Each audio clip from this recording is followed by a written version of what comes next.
Olá pessoal do oitavo ano, professor Josiel. Hoje eu vou gravar uma aula para vocês para repor a aula que a gente perdeu por causa dessa Copa, tá? O professor Josiel vai fazer a parte dele, mas eu gostaria de estar na sala de aula dando aula para vocês, tá bom? Mas já que a gente não vai poder, então eu vou gravar esse vídeo aqui. Bom, pessoal, como que o Sol e a Lua influenciaram a nossa vida? Essa vai ser o tema da nossa aula, tá? Então a gente vai fazer uma viagem no tempo para entender como que nós humanos organizamos o tempo, tá? Bom, vamos entender então alguns conteúdos básicos. Por exemplo, o modelo geocêntrico e o modelo heliocêntrico. A gente vai entender um pouco do que é a rotação e translação e as consequências. A gente vai entender um pouco do que é o movimento aparente dos astros, no caso, o movimento aparente do Sol, as estações do ano e as fases da Lua, bem como os fenômenos que a gente chama de eclipse, tá? Então vamos fazer algumas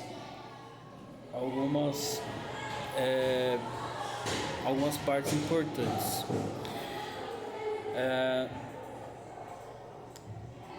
Ao longo da história, bem como da revolução representada pela troca do modelo geocêntrico pelo modelo heliocêntrico, a gente precisa destacar alguns momentos históricos, tá?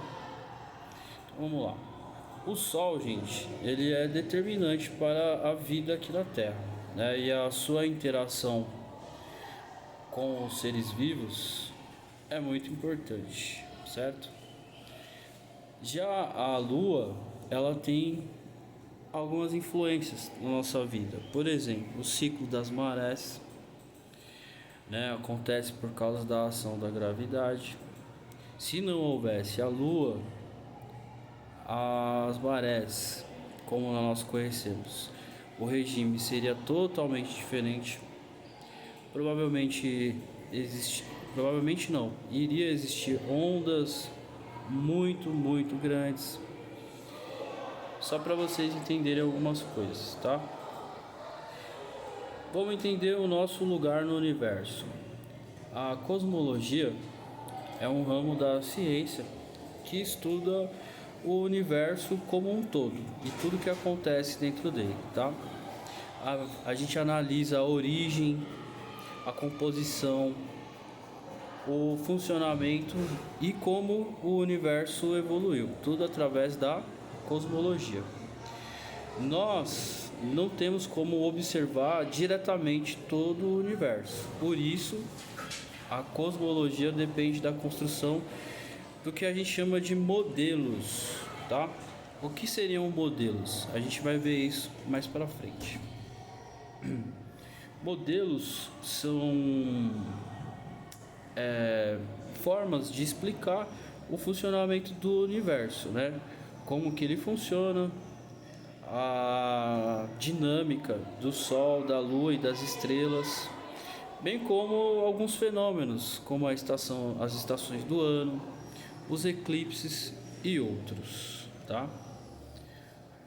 Com o desenvolvimento da matemática e da ciência e de novas tecnologias, os modelos cosmológicos eles passaram a ser submetidos a testes rigorosos, tá? A ciência é baseada nisso, né, galera? Testes e comprovação. E atualmente a gente sabe que a Terra é um dos 8 planetas que surgiram ao redor do Sol, né? Vai compor o sistema solar. Existem bilhões de outras estrelas e planetas na nossa galáxia. A Via Láctea, onde nós estamos, tá? Por exemplo, é uma delas. E estudos recentes estimam que o universo abriga mais de 100 bilhões de galáxias diferentes, de diferentes tamanhos e formatos. Tudo bem? Então, palavra-chave. A construção de modelos é uma ferramenta essencial para a ciência, certo? Um modelo científico é uma representação teórica de um objeto de estudo e facilita a sua compreensão. Por exemplo, eu poderia usar um modelo físico para vocês entenderem o funcionamento do movimento da Terra ao redor do Sol. Poderia fazer um modelinho simples, simulando a Terra e simulando o Sol, simulando uma órbita. Poderia colocar luz, lâmpadas para iluminar, fazendo referência ao dia e assim por diante, tá? Modelos são fundamentais para o entendimento de mecanismos complexos. Isso a gente faz a todo momento. É a famosa protótipo, é o famoso esquema, tá? Isso é o modelo. E dentro das ciências existem vários modelos. No caso, a gente está falando aqui das primeiras formas de responder o funcionamento do universo, né? Então, os modelos eles são criados com base em fatos conhecidos e teorias e possibilitam explicar fenômenos relativos ao objeto de estudo e, principalmente, realizar previsões sobre ele. Assim como todo conhecimento científico, os modelos são mutáveis, isto é, sujeitos a alterações. Avanço de tecnologia abre portas para o aumento da compreensão de determinados fenômenos, e assim ela é uma elaboração de colaboração de várias pessoas, portanto ela não é uma coisa fixa. Ao longo do tempo os modelos eles modificam para melhor atender a compreensão de um fenômeno, tá? Isso ocorre quando surgem evidências de que não são satisfatoriamente explicados pelo modelo dominante, tá? A gente vai ver alguns exemplos nessa unidade. Vamos aqui. A compreensão de que habitamos apenas mais um dentre os bilhões e bilhões de planetas existentes, porém, é muito recente. Durante a maior parte da história da humanidade, acreditou-se que a Terra tivesse um papel muito mais especial, ocupando o centro do universo. Um dos primeiros modelos astronômicos, cosmológicos conhecidos, foi proposto pelo filósofo e astrônomo grego Anaximandro. 610 ele nasceu e ele morreu em 546 a.C. Ele estabeleceu 3 ideias básicas, Uma foi: os corpos celestes realizam movimentos circulares ao redor da Terra. Bom, será que é circular é uma esfera perfeita? Isso foi o que perdurou durante séculos. Porém, um cientista do período da Renascença, chamado Tycho Brahe, ele fez alguns cálculos e ele confirmou que não era esse círculo perfeito, mas sim uma elíptica, O Johannes Kepler depois outorgou que não eram círculos perfeitos, mas sim uma coisa parecida com um formato oval, tá bom? Para vocês entenderem. A segunda ideia básica foi o que? A Terra ela se mantém imóvel e em equilíbrio no espaço, isto é, não está apoiada sobre nenhum outro corpo. Importante, Os corpos celestes não estão no mesmo plano, uns ficam na frente de outros. Ou seja, não é uma organização perfeita. Você tem um planeta aqui e aqui você tem outro e assim subsequentemente. Eles estão em posições variadas. É que alguns modelos que foram feitos, eles colocam todos os planetas um atrás do outro por uma questão didática, mas não é isso que se verifica no universo, tá bom? Ou seja, ele estava lançando hipóteses para responder. Elas estavam certas? Naquele momento, esses primeiros filósofos que deram origem ao conhecimento científico, eles lançavam apenas concepções, conjecturações. Eles não podiam comprovar aquilo que eles estavam falando. Então, os primeiros filósofos, eles não tinham um método científico como a gente conhece, que é a partir de comprovação.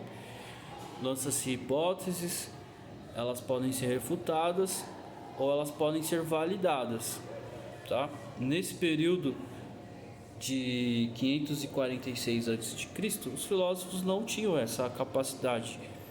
A ciência ainda era uma coisa muito inicial, tá? Então foram esses os primeiros modelos propostos pelo Anaximandro, certo? Para Anaximandro, a Terra estava no centro do universo e os demais astros giravam ao redor dela. As estrelas estariam em um plano mais próximo do nosso planeta, seguidas da Lua, e no plano mais distante, o Sol. Essas ideias tiveram grande influência nos modelos cosmológicos seguintes, mas não podiam ser testadas empiricamente à época. Tá? Foi como o professor estava falando para vocês. Então, como que era esse modelo? Esse primeiro modelo que estava tentando responder como que é a organização do universo, né? O Anaximandro, ele propunha que os astros ocupavam diferentes posições, né, como se fosse um anel que girava ao redor do Sol, da Terra, quer dizer, desculpa, que girava ao redor da Terra. Então, olha só para vocês verem. A Terra, por muitos séculos, foi considerada o centro do universo, tá? E aí a gente chama esse modelo de modelo geocêntrico. Geo vem de terra e cêntrico, a própria palavra, né, explica que é o centro, a Terra, o centro do universo. E isso perdurou por alguns anos, né, pessoal? Porém, a gente tem que pensar um pouco sobre isso, tá? Aristóteles e Ptolomeu, os filósofos da Grécia Antiga, o que eles pensaram sobre isso, né? Eles propuseram modelos cosmológicos que são geocêntricos, isto é, aqueles em que a Terra ocupa o centro do universo.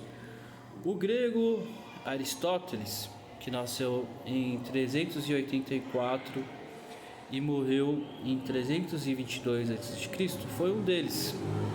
Esse filósofo fez contribuições importantes em diversos campos do conhecimento, e suas ideias foram extremamente influentes no mundo ocidental. Essa influência contribuiu para que os modelos geocêntricos fossem aceitos por tantos séculos. Durou muitos séculos, né? Essa ideia da Terra ser o centro do universo. Para o Aristóteles, o universo era dividido em duas regiões, uma zona sublunar, abaixo da Lua, e outra celeste ou supralunar, acima da Lua.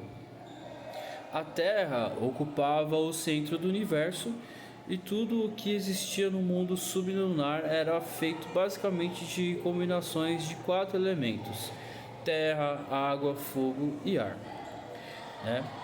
No mundo celestial, os corpos eram compostos de um quinto elemento, o éter, tá? Segundo essa visão, os corpos feitos de éter descreviam apenas movimentos circulares perfeitos ao redor da Terra. Para Aristóteles, tudo o que existia no mundo celestial era perfeito, eterno e imutável.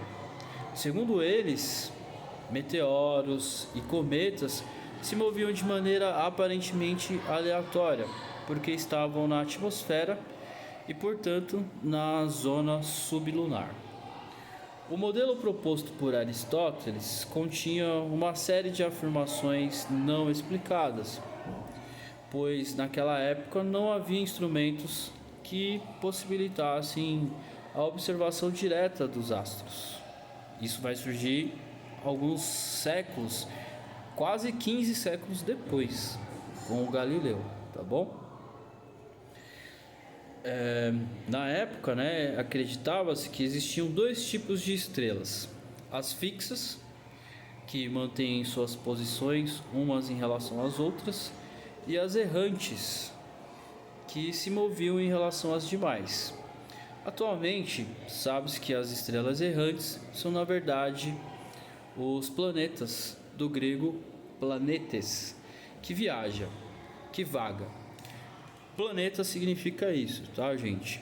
Literalmente vem do grego e significa aquele que viaja, aquele que está em movimento. Tudo bem? Então vamos descer mais um pouquinho.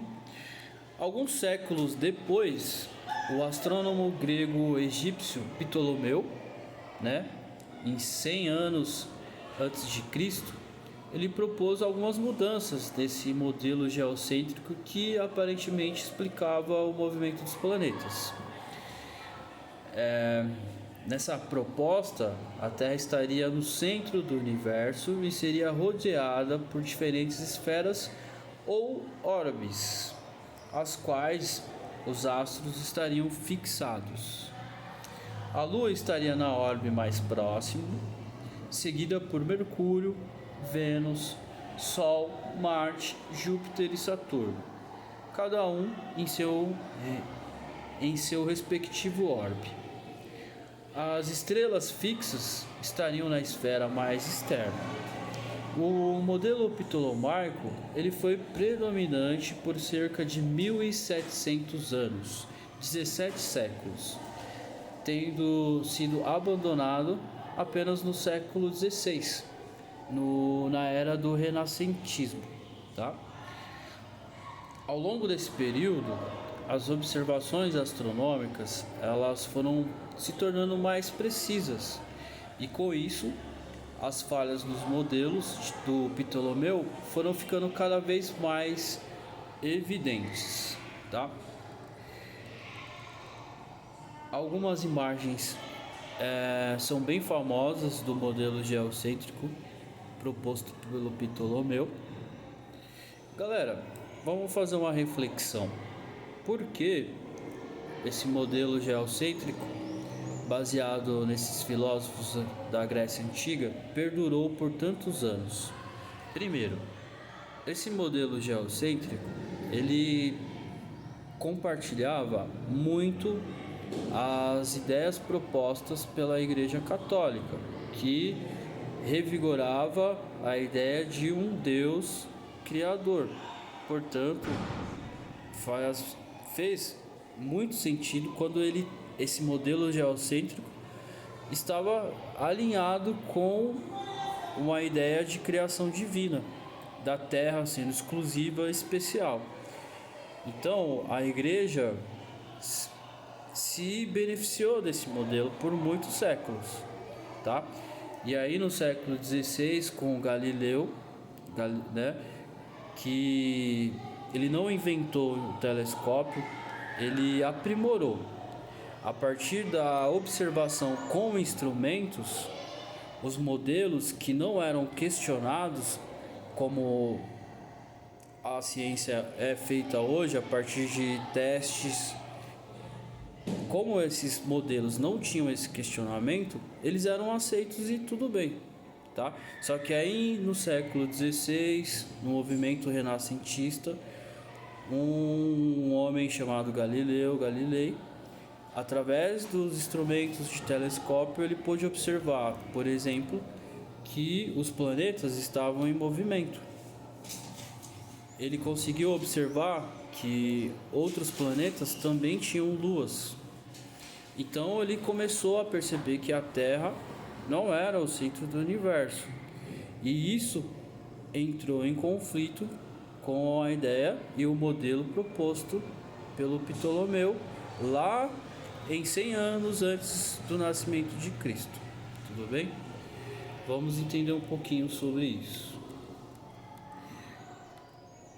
Bom, perdurou por muito tempo o modelo geocêntrico, até que chegou um homem também da igreja, né? Ele tinha toda uma formação dentro da igreja para ser padre, digamos assim. Só que ele gostava de matemática, ele gostava de números e ele também tinha um interesse muito grande para entender como os planetas estavam organizados no espaço. Para ele, o modelo geocêntrico não respondia, tinha muitas falhas. Então, no ano de 1543, agora conhecido como astrônomo, o Nicolau Copérnico, publicou a obra que em latim está escrito Revolutionibus Orbitum Celestium, que seria nada mais do que sobre a revolução das esferas celestes em latim. Nela, ele começou a afirmar que os planetas, inclusive a Terra, movem-se ao redor do Sol. Essa proposta, usada para a época, substituía o pensamento geocêntrico pelo heliocêntrico, tá? E o que é o pensamento heliocêntrico? Agora é o Sol, que é o centro, e os demais planetas estão orbitando ao redor dele. Ou seja, Hélio é o deus do Sol da mitologia, e cêntrico a mesma para o geocentrismo, tá? Agora com o Sol no centro, né, naquela época a igreja tinha grande influência política na Europa e defendia o modelo geocêntrico do Ptolomeu, como eu já disse para vocês. As ideias do Copérnico, portanto, desafiou o poder dominante e a igreja ela reagiu, tornando o modelo heliocêntrico ilegal por séculos, tá? Embora o heliocentrismo já tivesse sido proposto antes, Copérnico foi quem conseguiu explicar de maneira mais robusta os fenômenos que eram observados no céu, empregando inclusive argumentos matemáticos, tá? Mesmo proibidas pela igreja, as ideias dele se tornaram influentes entre os astrônomos e entraram no currículo das universidades daquele período, tá? A proposta de Copérnico, porém, não foi imediatamente aceita entre os astrônomos. Mesmo fora da igreja, muitos intelectuais se recusavam a aceitar a noção de que a Terra não era o centro do universo, o que de certa forma tornava menos especial. Se a Terra não é mais o centro do universo, ela não é tão especial assim, né, pessoal? Outro fator que contribuiu para atrasar a noção das ideias do heliocentrismo foi a falta de exatidão das previsões feitas com base nesse modelo, tá? Esse problema só foi resolvido no século 17, quando se descobriu que a órbita dos planetas ao redor do Sol não é perfeitamente circular, mas elíptica. Isto é, como um círculo achatado, né? Nessa mesma época, o astrônomo italiano Galileu Galilei introduziu o uso do telescópio, né? Como eu tinha dito para vocês anteriormente. E o que ele fez? Ele revolucionou a astronomia, tá bom? Bom, gente, Vamos pensar sobre o que aconteceu com o Copérnico e com o Galileu Galilei depois que eles refutaram o modelo geocêntrico, tá? A proposta do universo heliocêntrico de Copérnico é um exemplo de ruptura epistemológica. Nossa, professor, o que é isso? Ruptura, todo mundo sabe, quebra, né? É quando algo abruptamente deixa de funcionar como a gente conhece. E epistemologia é como nós obtemos conhecimento, o porquê e como nós obtivemos um determinado conhecimento. É a história do por trás do porquê a gente sabe que a gente sabe, tá? Eu sei que não ficou, que essas palavras não são muito fáceis para vocês, mas hoje é isso, tá bom? Então, quando ele fez essa ruptura epistemológica, definida por Gaston em 1938, a remoção de uma barreira ao avanço científico criado por uma atitude ou estrutura de crenças não planejada. A ideia de que a Terra estava no centro do sistema solar surgiu naturalmente pela observação do deslocamento do Sol pelo céu a cada dia. Um modelo científico, o universo ptolomaico, foi construído em torno dessa crença sem examiná-la. Então, o modelo se tornou um obstáculo ao desenvolvimento. É preciso algum esforço e energia para identificar e depois derrubar esses obstáculos. Bachelard propôs que a história da ciência é uma série de modelos deste tipo, desenvolvidos e depois rompidos. O que ele quis dizer? Que na ciência muitos modelos vão ser utilizados por um determinado período, até que novas tecnologias a mente amplie o que se sabe sobre e aquele modelo ele deixa de ser utilizado, tá? A ciência é feita dessa forma. E aí o que aconteceu com o Galileu em 1633? Bom, ele foi julgado pela Igreja Católica, tá? E ele recebeu, em comparação a outros cientistas da época, ele até recebeu uma punição branda, né, para os padrões da época. Ele teve que se ajoelhar perante o tribunal e renegar as ideias que ele estava propondo sobre o heliocentrismo. E depois ele foi excomungado e ele foi condenado à prisão domiciliar até o final da sua vida na casa dele. E ele acabou ficando cego também, gente, porque ele era fascinado pelo Sol, ele observava o Sol através do telescópio e a irradiação solar ela é prejudicial para a córnea, né? Então ele acabou ficando cego e preso em casa por conta desse modelo, de ter colaborado com o entendimento desse modelo, tá bom?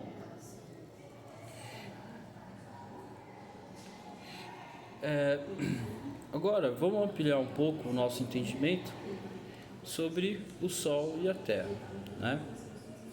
O ser humano ele aprendeu há muito tempo que diversos fenômenos naturais se repetem em ciclos, tá? Períodos de calor ou de frio, de chuva ou de estiagem, de cheias dos rios ou de secas, entre outros. Diversos povos notaram que a capacidade de entender esses ciclos era de certo modo uma forma de prever o futuro. Conhecer os ciclos da natureza permitiria, por exemplo, escolher as melhores épocas para plantar e colher, ou se preparar para a chegada do período de chuvas. Há milhares de anos, a observação do céu se mostrou uma maneira segura de contar a passagem do tempo e de antever os ciclos da natureza.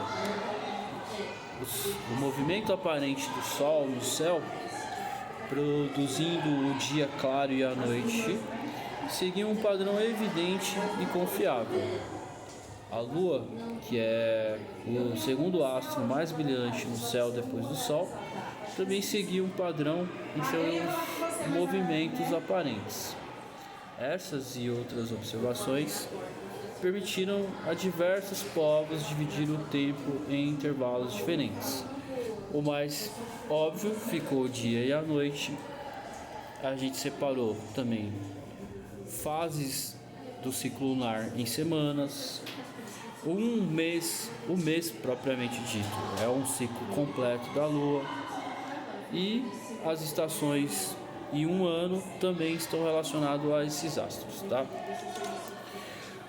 A rotação gera dia e noite, tá? A rotação ela é responsável por produzir o movimento aparente do Sol no céu, originando os dias claros e as noites escuros.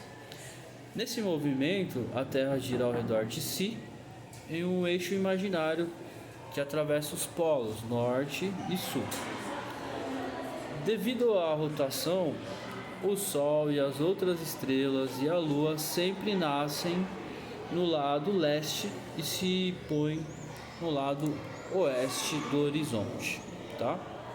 Sobre isso a gente já conversou na sala, já passei também alguns vídeos explicativos, tá bom? Pergunta: as estações elas ocorrem por causa do movimento de translação? Não. O movimento de translação contribui, pessoas, mas não é o que contribui para as diferentes estações do ano. O que contribui é o eixo de inclinação, né? A gente já viu isso. E como que aconteceu esse evento de inclinação da Terra? Bom, a teoria mais aceita ultimamente é o impacto do planeta Terra junto com o planeta Terra há pelo menos 5 bilhões de anos atrás. Ou seja, a Lua é o resultado de um impacto entre dois planetas. Parte do material que compõe a Lua é material terroso e outra parte desse planeta Terra ele encontra-se tanto no núcleo da Lua quanto no núcleo da Terra, tá? Essa é a teoria mais aceita para justificar a inclinação da Terra. Tudo bem? E esses movimentos de translação vão ocasionar dois momentos muito importantes que a gente utilizou para determinar as estações do ano. Quando o Sol incide em uma maior proporção em um determinado hemisfério, nós estamos no solstício. Pode ser solstício de inverno ou solstício de verão. Tudo bem?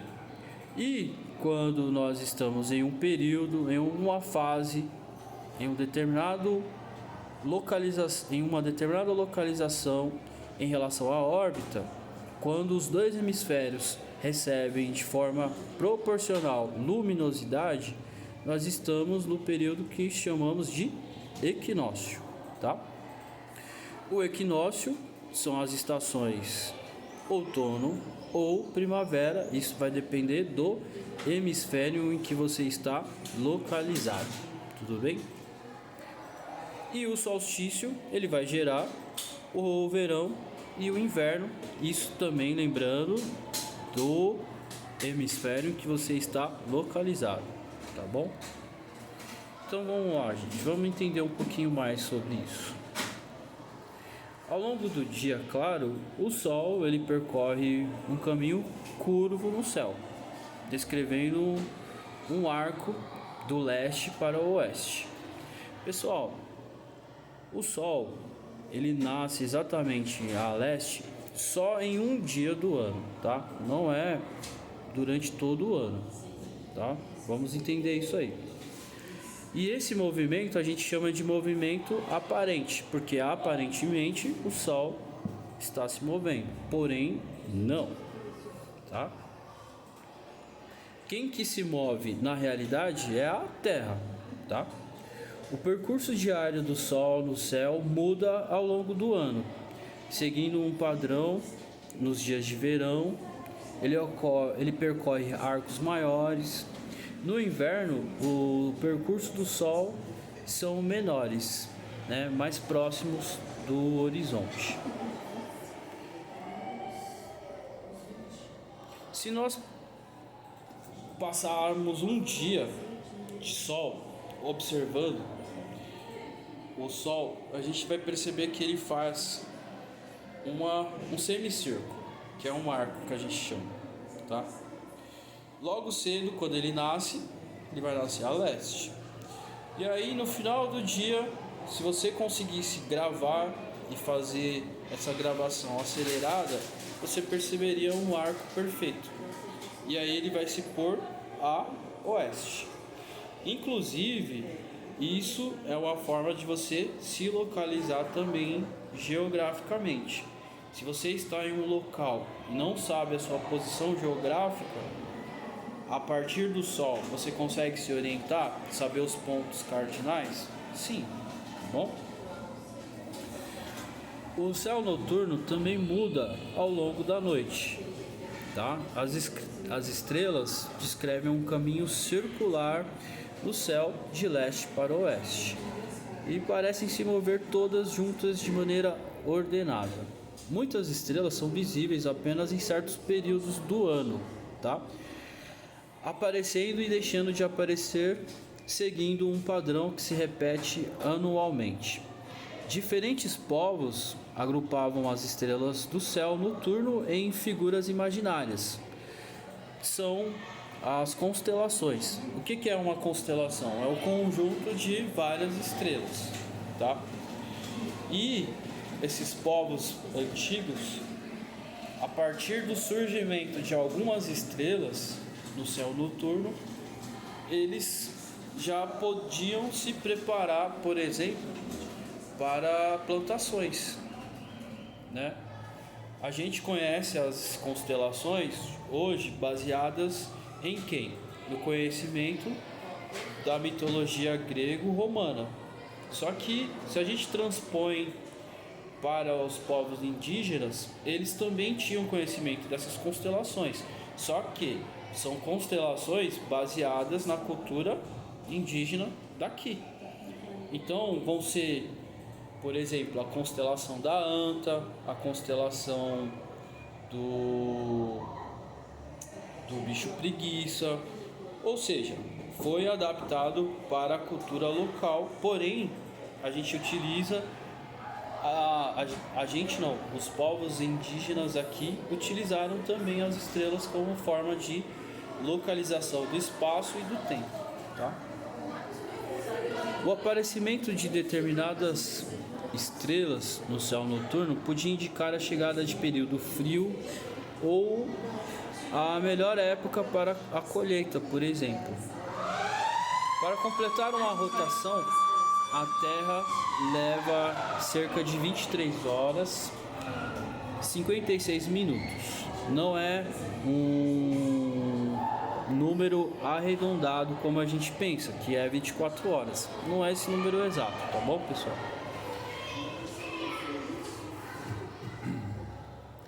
E a questão da translação. Bom, a gente fez esse exercício em sala de aula, né? Por que vocês têm a quantidade de anos que vocês têm? Bom, é uma pergunta que parece besta, né? Aí vocês vão falar: nossa, professor, é uma questão de somar o período que eu nasci e o período atual, uma soma de acúmulo de anos. Tá, isso sim também é, mas essa conta está baseada em quê? Né? É isso que a gente precisou entender para ser mais orientado em relação a isso. Bom, a existência dos anos se deve ao movimento de translação, em que a Terra percorre uma órbita ao redor do Sol. Esse movimento se repete aproximadamente a cada 365 dias e 6 horas, que é arredondado para 65 dias, ou 66 dias nos anos bissextos, tá? O astrônomo alemão Johannes Kepler, que nasceu em 1571 e morreu em 1630, demonstrou que a órbita da Terra, assim como as órbitas dos outros planetas do Sistema Solar, não é perfeitamente circular, mas uma leve elíptica, né? O que é elíptica, professor? Galera, pensa em uma esfera, só que não perfeita, uma esfera mais ou menos no formato oval.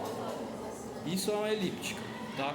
É esse o movimento que os corpos celestes fazem um ao redor dos outros e dos demais, tá? Isso foi importante? Foi muito importante, porque para o Johannes Kepler os movimentos eles eram perfeitamente circulares, ou seja, mais uma ideia relacionada à criação divina de que tudo é perfeito. E aí o Tycho Brahe, não foi o Johannes Kepler, foi o Tycho Brahe que calculou essa questão toda da Terra, do movimento não ser um círculo perfeito. E aí o Johannes Kepler que fez essa divulgação toda, que ganhou o êxito do estudo, tá? Isso a gente já viu em sala de aula, né? E o resultado, o professor também já falou agora há pouco. Vamos ao que importa aqui. Vocês poderiam perguntar, professor, a gente poderia fazer um modelo de translação e rotação? Poderia. Se alguém quiser fazer, pode fazer, não tem nenhum problema. Vai precisar de alguns materiais, isopor, para simular a esfera do planeta. Vai precisar de algumas papelão para fazer um eixo para ligar. Ou seja, vai precisar de uma engenharia de alguns materiais. E consegue fazer tranquilamente, tá?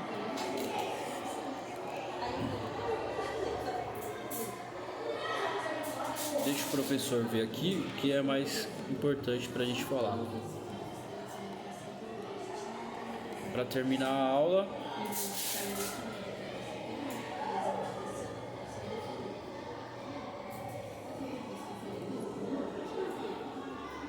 vamos ver só mais um pouquinho.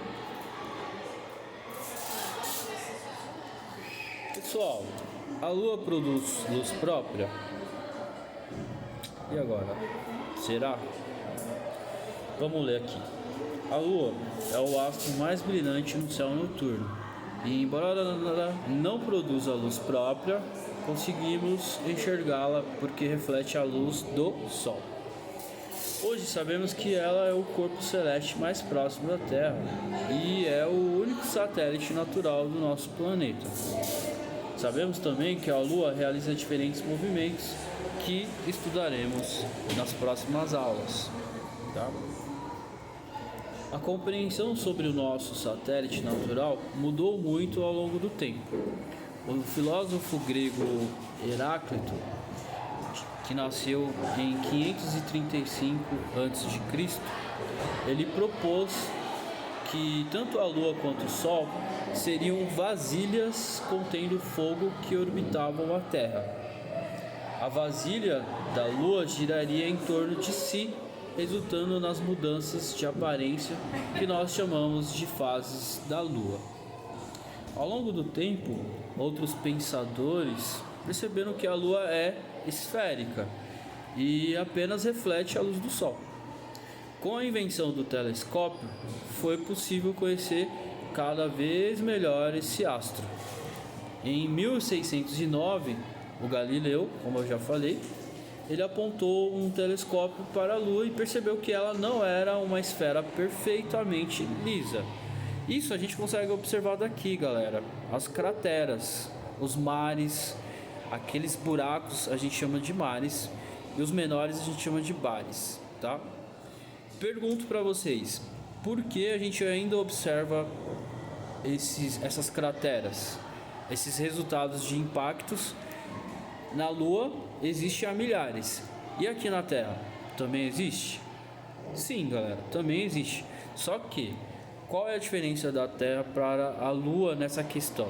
A Lua, ela não tem atmosfera, tá? A gravidade lá é muito diferente daqui, a ação da gravidade praticamente não existe.